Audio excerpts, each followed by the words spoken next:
America is home to 3,800 ghost towns, and these are the most haunted according to visitors. From evil spirits and terrifying stories, these are the top 5 most haunted ghost towns in America you should avoid.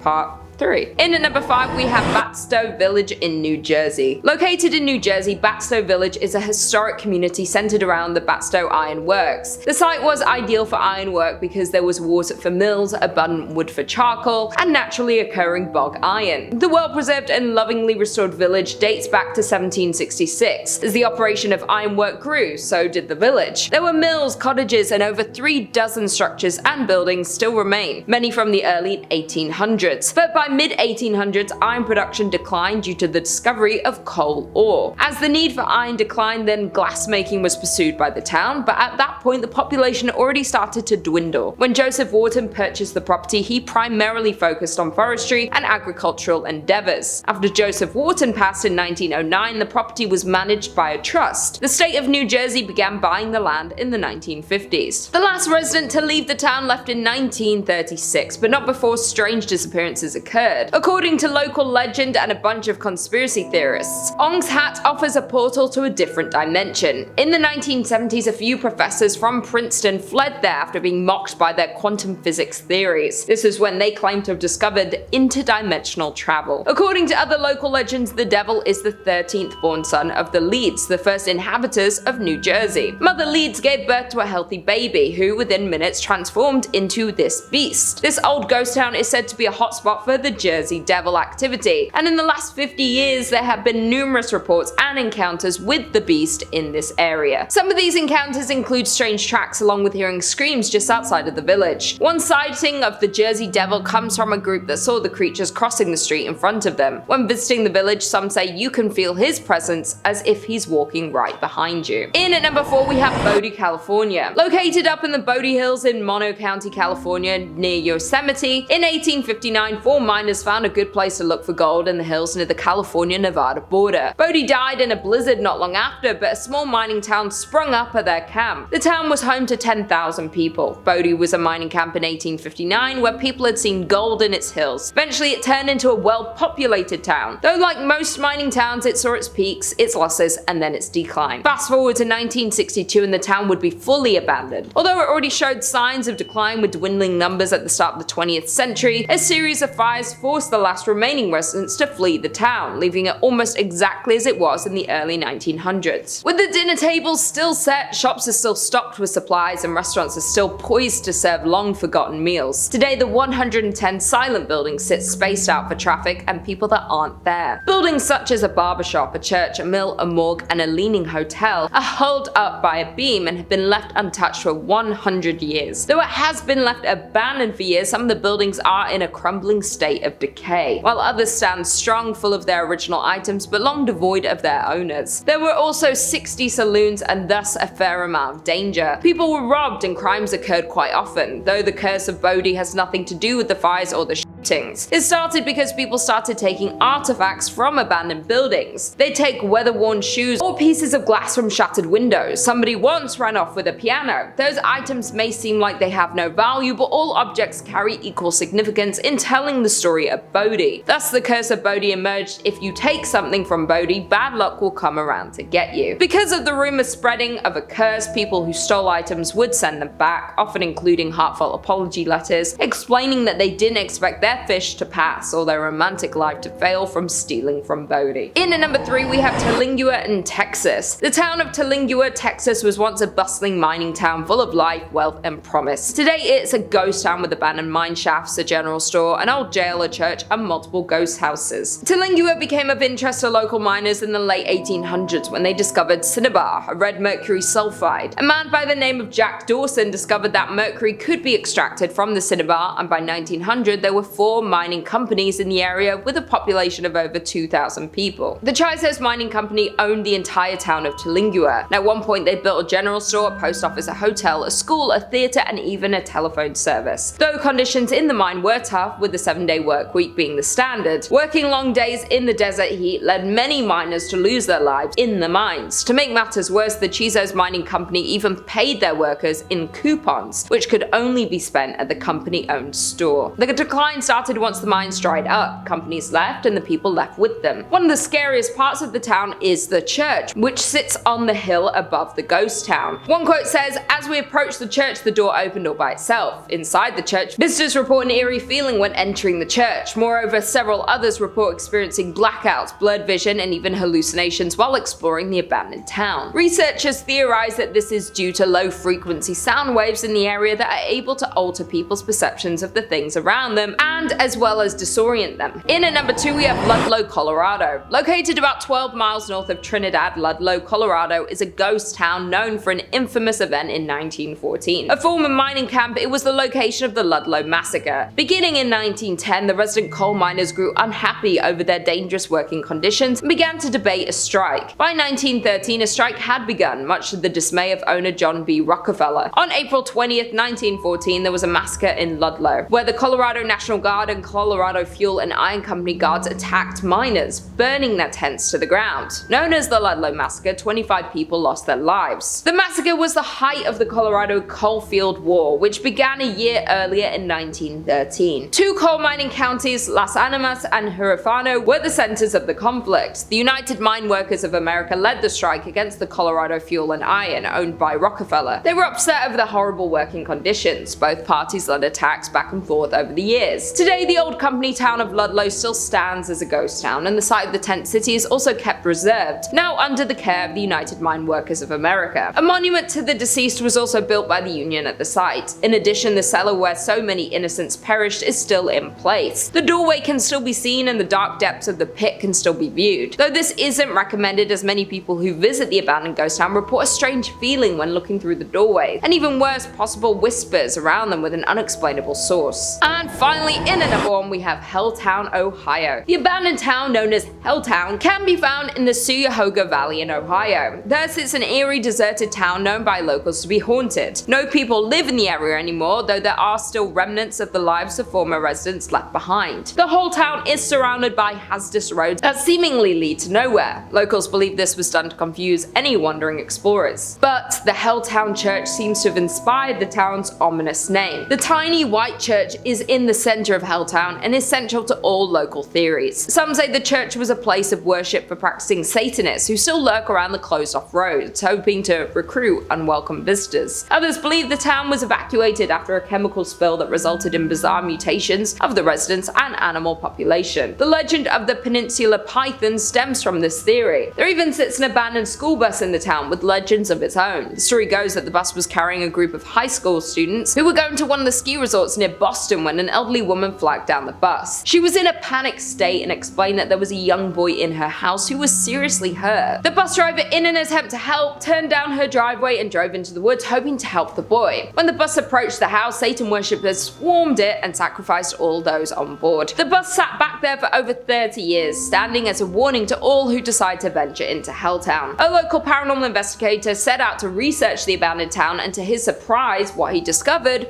was truly frightening. He describes Helltown as not just truly abandoned, but is home to many spirits and hauntings. His personal experience with a ghost encounter was returning to his car to find strange people looking into his car windows. Both times the people vanished as soon as they saw him approaching the car before he had a chance to speak to them. Well, there we have it. Thanks for tuning into this video. I will see you in the next one.